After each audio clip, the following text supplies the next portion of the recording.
MCQ number 5 के ऊपर आए।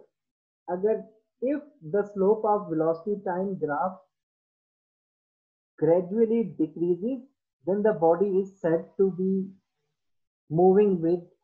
हम ऐसे एक वेलोसिटी टाइम ग्राफ को प्लॉट कर लेते हैं। फॉर एग्जांपल आपके पास इस तरह से वेलोसिटी टाइम ग्राफ है ऐसी। अब वो कह रहा है वेलोसिटी टाइम ग्राफ जो है वो उसका स्लोप जो है वो डिक्रीज हो रहा है।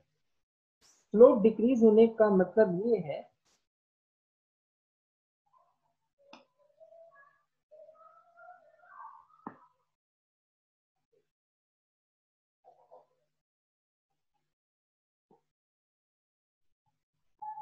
एमसीक्यू नंबर 5 में वो ये कह रहा है कि आपके पास एक वेलोसिटी टाइम ग्राफ है, उसमें आपके पास जो स्लोप है वो ग्रेजुअली कम होता जा रहा है। मैंने इस तरह से किया, एक फॉर एग्जांपल ऑब्जेक्ट है उसका ग्राफ मैंने ऐसे प्लॉट किया जैसे वो आहिस्ता आहिस्ता उसका स्लोप कम हो रहा है। पहले देखें नंबर 1 फिगर में उसका स्लोप थोड़ा ज्यादा है, 2 में उसका थोड़ा स्लोप कम है, 3 में उसका स्लोप और कम है, 4 में उसका स्लोप और कम है। हम इसकी चारों डिफरेंट पोजीशंस जो है उसमें उसका स्लोप कैलकुलेट करते हैं या ग्रेडियंट कैलकुलेट करते हैं। अब जरा देखें जो फिगर 1 है उसमें देखिए अगर मैं इसका स्लोप निकालूं तो स्लोप का फार्मूला होता है y2 minus y1 over x2 minus x1। अब देखें ये जो पॉइंट है ये वाला और ये वाला, इसको मैं जो ये पॉइंट है इसको a कह देता हूं। a पॉइंट पे x1 is 4, sorry y1 is 15, y2 is 15 and y1 is 0, x2 is 4 and x1 is 0। तो आपके पास जो ग्रेडियंट आ रहा है वो ऑलमोस्ट 3.75 आ रहा है। इसी तरह से अगर b पॉइंट और a पॉइंट का मैं स्लोप निकालूं, ये ऑलमोस्ट जो ना b का जो x एक्सिस है वो 10 के ऊपर है और जो y है वो मेरे ख्याल से 22 के ऊपर है।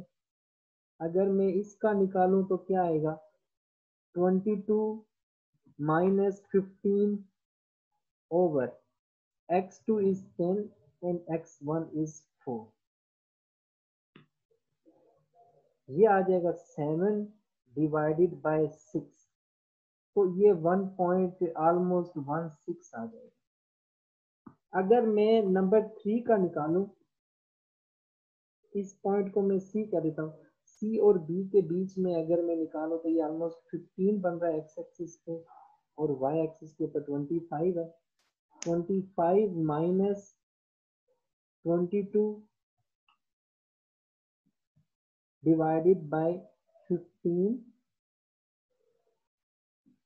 minus 10, तो यह आ जाएगा 3 डिवाइडेड बाय 5 जो कि 0.8 के बराबर है। अब देखें इसमें आपके पास जो स्लोप है वो 3.75 है, इसमें जो स्लोप है वो 1.16 है। इस केस में आपके पास जो स्लोप है वो 0.8 है। ये 3 डिफरेंट सिनेरियोज हैं जिसमें स्लोप उसका कम हो रहा है।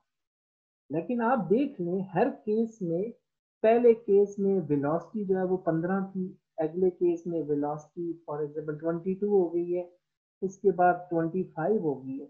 उसकी वेलोसिटी फिर भी इंक्रीज होती जा रही है।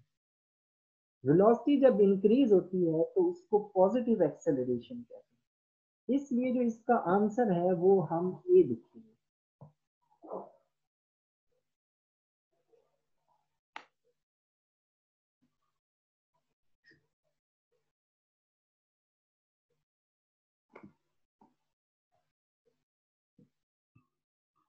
एमसीक्यू नंबर 6 के ऊपर आते हैं।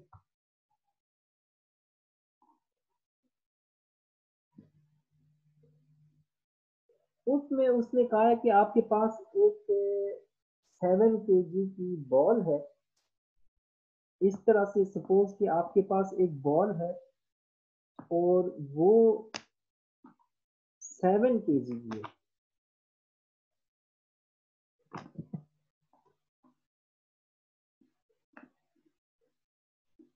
7 kg की आपके पास एक बॉल है और उसके ऊपर जो नेट फोर्स इस तरह से लग रही है, इस तरह से इसके ऊपर जो नेट फोर्स लग रही है ये 5 न्यूटन है। उसने कहा है कि इसमें जो एक्सेलरेशन प्रोड्यूस हो रहा है वो कितना है, हमने इसका एक्सेलरेशन फाइंड आउट करना है। तो आपको पता है F is equal to M A होता है। फोर्स आपके पास 5 है, एम 7 है, एक्सेलरेशन का पता नहीं है, ये उधर ले जाए तो ये आ जाएगा 5 डिवाइडेड बाई 7, ये आ जाएगा 0.771 मीटर पर सेकेंड स्क्वायर। और इसका जो आंसर बन रहा है वो ऑप्शन बी बन रही है।